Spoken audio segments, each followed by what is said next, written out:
Shri Venkateswara gold తాకట్టులో ఉన్న మీ బంగారాన్ని విడిపించి కొనబడును. హాయ్ అండి, హాయ్ సార్. మీ పేరు? వంశీ, ఎక్కడ మీది? యాదాద్రి భువనగిరి. ఓకే. ఇప్పుడున్న ప్రజెంట్ సీఎం రేవంత్ రెడ్డి గారు ఎలా పరిపాలిస్తున్నారు? బాగానే ఉందంటారా? సార్ ఇది ఒకటి ఇప్పటి వరకు పర్లేదు సార్. బట్ ఫ్రీ బస్సెస్ వచ్చే వరకు స్టూడెంట్స్కి అయినా వేరే వాళ్ళకి సేమ్ పోయే ముందు మరి ఫ్రీ బస్ అనేది ఫెస్టివల్ సీజన్లో కొంచెం చూసుకోవాలి సార్. అది ప్రాబ్లం. ఇప్పుడు ఇంకోటి ఏంటంటే 6 గ్యారెంటీలు కూడా ఏవి అమల్లోకి రాలేదని చెప్పేసి కూడా అంటున్నారు. దాన్ని ఎలా చూడొచ్చు? సార్ కొన్ని ఇంప్లిమెంట్ అవుతున్నాయి, ప్రాసెసింగ్లో ఉన్నాయి, బట్ కొంచెం టైం కావాలి సార్. అది ఇప్పుడు ఇంకోటి ఏంటంటే కవిత రాజీనామాతో కూడా ఒక సెన్సేషనల్ న్యూస్గా కూడా మారిపోతుంది. సో కుటుంబం నుంచి ఒక కుటుంబ సభ్యురాలు వేరైపోయిందని చెప్పేసి కూడా కొంతమంది దాని మీద ఎన్నో కామెంట్స్ చేస్తున్నారు. దాన్ని ఎలా చూడొచ్చు? సార్ పబ్లిక్లో టాక్ అయితే ఇది డైవర్షన్ కాళేశ్వరం నుంచి అనుకుంటున్నారు సార్. కాళేశ్వరం ప్రాజెక్ట్ మీద అవినీతి జరిగిందంటారా? యా సార్, డెఫినెట్లీ దాంట్లో ఎంక్వైరీ కూడా జరిగినట్టుంది కదా సార్. అంటే ఇప్పుడు హరీష్ రావు గారు ఏంటంటే నేను ఏ కుంభకోణం చేయలేదు, దాంట్లో ఎలాంటిది లేదు, ఇది జస్ట్ డైవర్షన్ పాలిటిక్స్ అని చెప్పేసి కూడా అంటున్నారు. అంటే అంటే ఇంకా ఏమంటే కమిటీ అయితే నడుస్తుంది సార్, బట్ ఇంకా చూడాలి. ఇప్పుడు మీ యాదాద్రి భువనగిరి జిల్లాలో ప్రజెంట్ ఎమ్మెల్యే ఎవరు? కుంభమానిల్ సార్. ఎలా ఉంది అంటే నియోజకవర్గ అభివృద్ధి ఎలా ఉంది? మంచిగా అన్ని ఫండ్స్ వస్తున్నాయా? లేదు సార్, ఇప్పటి వరకు అయితే కొంచెం కష్టమే సార్. లేదు, ఇప్పుడు ప్రతి వరకు అయితే ఏం జరగలేదు.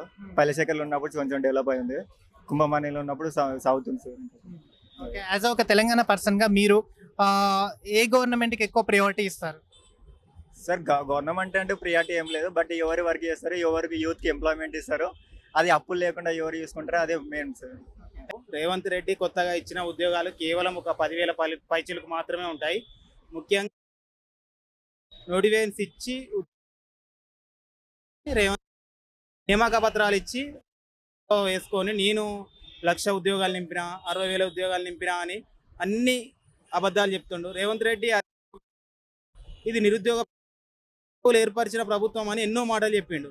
ఏర్పడిన ఏడాదిలోపే 2,00,000 ఉద్యోగాలు భర్తీ చేస్తా అన్నాడు. ఇంతవరకు కనీసం ఒక ఉద్యోగాలు నింపడంలో చాలా జాప్యం చేస్తూ ఎంతసేపు ప్రతిపక్షాల మీద మాటలు మాట్లాడడం, లేకపోతే ఢిల్లీకి టూర్లు వేయడం తప్ప నిరుద్యోగులకు చేస్తున్నది అయితే ఏం లేదు. ఇప్పటికైనా రేవంత్ రెడ్డి స్పందించి తాను ఇచ్చిన హామీ నెరవేర్చాలని నేను కోరుకుంటున్నా. అలాగే నిరుద్యోగ సమస్య ఘోరంగా ఉన్నది కాబట్టి నిరుద్యోగులకు తాను ఇచ్చిన ప్రకారం ఈ ఏడాదినైనా సరే 2,00,000 ఉద్యోగాలు నింపాలని మనస్ఫూర్తిగా. మొన్న ఉస్మానియా యూనివర్సిటీకి వెళ్ళినప్పుడు నిరుద్యోగుల గురించి కూడా రేవంత్ రెడ్డి గారు మాట్లాడారు. ఖచ్చితంగా ఫుల్ఫిల్ చేస్తాము, ఇవంతా అబద్ధ ప్రచారాలు, బీఆర్ఎస్ ఆడిస్తున్న నాటకం అని చెప్పేసి కూడా అంటున్నారు. అది నిజమే అంటారు? లేదు, ఇప్పుడు వాళ్ళే చెప్పారు ఎన్నికల ముందు 2,00,000 నింపుతామని. 60,000కు 2,00,000కు తేడా ఉంది కదా. మరి వాళ్ళు చెప్పిన ప్రకారం 2,00,000 నింపితే ప్రతిపక్షాలు కూడా ఏం మాట్లాడలేవు కదా. కాబట్టి ఇప్పటికైనా ప్రభుత్వం ఆలోచించి నిరుద్యోగుల పట్ల చిత్తశుద్ధితోటి వెంటనే 2,00,000 ఉద్యోగాలు నింపాలని మా యొక్క డిమాండ్. 6 గ్యారెంటీల విషయంలో కూడా ఒక ఫ్రీ బస్ కాకుండా అన్ని కూడా అమలు చేశామని చెప్పేసి కూడా కాంగ్రెస్ నాయకులు అంటున్నారు కదా. నిజంగా వాళ్ళ పథకాల సోషల్ మీడియాలో ప్రభుత్వం చాలా వ్యతిరేకత ఉంది. గత 10 ఏళ్లలో కేసీఆర్ ఉన్నప్పుడు యూరియా కోసం ఏనాడు ముందు చూపుతోటి ఎప్పుడో వర్షాలు జూన్లో పడితే అనగానే ఏప్రిల్ మేలో యూరియా కొరత లేకుండా చూసుకునేది. ఇప్పుడు మాత్రం రైతులకు యూరియా సమస్య అనేది చాలా శాప. రైతులు కూడా గోసలు పడుతున్నారు. ఇటు నిరుద్యోగులు ప్రభుత్వం పట్ల ప్రజలు వ్యతిరేకంగానే ఉన్నారని నేను భావిస్తున్నా. యూరియా విషయంలో కూడా అది చెప్పులు కూడా కేవలము బీఆర్ఎస్ పార్టీకి సంబంధించిన వాళ్ళవే అని చెప్పేసి కూడా అంటున్నారు. రైతులకు వ్యవసాయం చేసుకున్నాడు తప్ప రాజకీయం తెలియదు. అలాంటి రైతులను పట్టుకొని బీఆర్ఎస్ తోలిరు అనడం కూడా కరెక్ట్ కాదు. రైతులు ఎంతసేపు ఆ బస్తా మేము పోయి అనే విధంగా ఆలోచిస్తారు తప్ప రాజకీయాలు వాళ్ళకి అవసరం లేదు. మీరు తగినంత యూరియా రైతులకు ఇచ్చిన తర్వాత రైతులు లైన్ పెట్టాలి, రైతులు ఎందుకు ఇబ్బంది పడాలి? ఇప్పటికైనా రైతుల సమస్య తీరిస్తే నమ్మకంటారు, కానీ వాళ్ళ బాధలను అర్థం చేసుకునేడానికి ప్రభుత్వము ఇంత నిర్లక్ష్యం ఎందుకు మాకు కూడా తెలియని పరిస్థితి ఉంది. చివరగా అంటే ఈ 3 సంవత్సరాలు, ఇంకా 3 సంవత్సరాలు ఉంది, 2 సంవత్సరాలు అయిపోయింది. ఈ 3 సంవత్సరాల్లో కూడా 2,00,000 ఉద్యోగాలు భర్తీ చేసే ఛాన్స్ ఏమైనా ఉందంటారా రేవంత్ రెడ్డి గారు?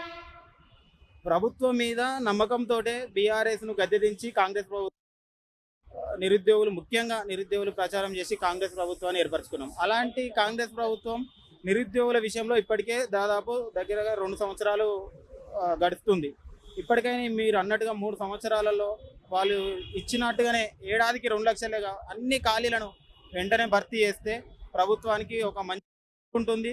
అదేవిధంగా మళ్ళీ ప్రభుత్వం ఏర్పడడానికి ఎటువంటి సందేహం కూడా ఉండదు. థ్యాంక్ యూ అన్న.